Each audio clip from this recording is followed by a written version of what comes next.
Hey, welcome back. Last episode, we learned how perception works. Your brain constructs reality. Emotions are built, and patterns can change once you know what they are. Today, we're answering a really important question. Why are there different types at all? Why isn't there just one right way to be? And the answer is actually really reassuring. Here's some context most people don't think about.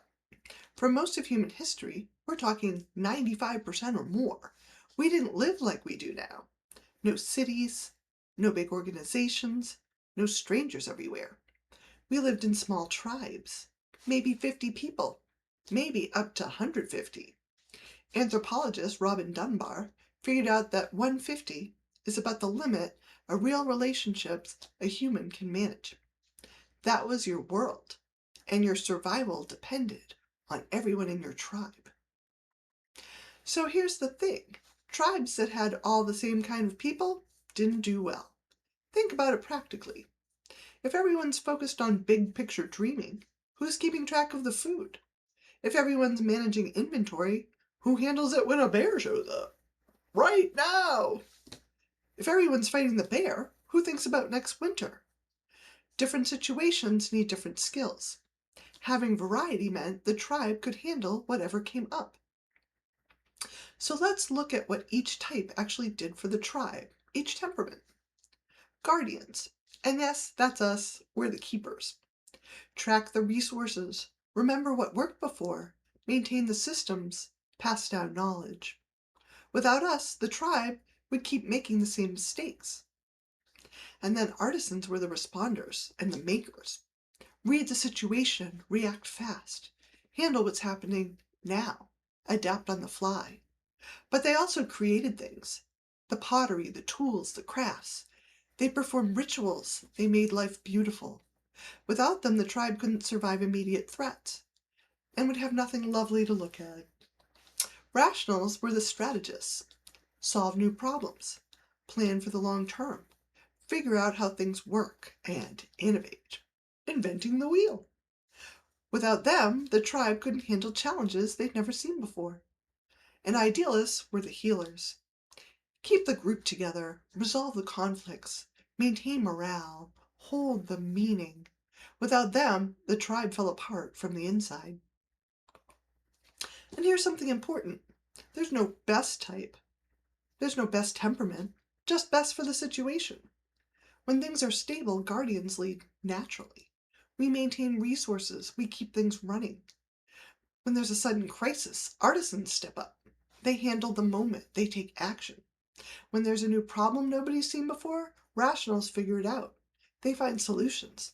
And when people are losing hope, losing their sense of purpose, that's when idealists become essential. They hold the group together. Every type has their time to lead. Now let's be realistic. Nobody's good at everything. Being really strong in one area means you're less strong in others. And that's just how it works. And that's okay. Because your weakness is someone else's strength. And their weakness, that's where you come in. The tribe works because it has all the pieces. Together, you have everything. Alone, nobody does. Let me give you a real example. Imagine the tribe is facing a drought. The water source is drying up. People are scared. Things are tense. The guardian says, I know where we stored extra water. And I remember 10 years ago we had a dry spell. Here's what we did then. Maybe it'll help us now. The artisan says, I was scouting yesterday. I looked everywhere. There's water 2 days east. I can get us there. Let's move. And the rational says, based on our survey and how the land works, we might dig right here. We might hit groundwater. I have a plan. And the idealist says, people are scared and starting to fight each other. Let me help calm things down. Let me remind us we're all in this together. All four are needed. Take one away and the tribe is weaker. So here's what I want you to know. You weren't a mistake. Being different doesn't mean being wrong. You were designed for a role.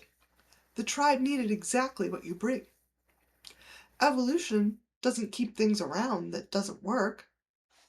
If your type hasn't existed for thousands of years, It's because it was needed. You belong here. Now here's the thing. We don't live in tribes anymore, obviously. Your design is the same, but the world around you has changed a lot. And that mismatch? That causes some problems. We'll get into that in a few episodes, what happened when humans left tribal life. For now, just know the design is good. It's the context that got complicated. So that's the tribal design. Different types, different temperaments exist because tribes needed all of them. Your weakness is covered by someone else's strength, and you were designed for the role. Next episode, we look at the 4 houses, where your specific type lives, what drives you deep down. See you there.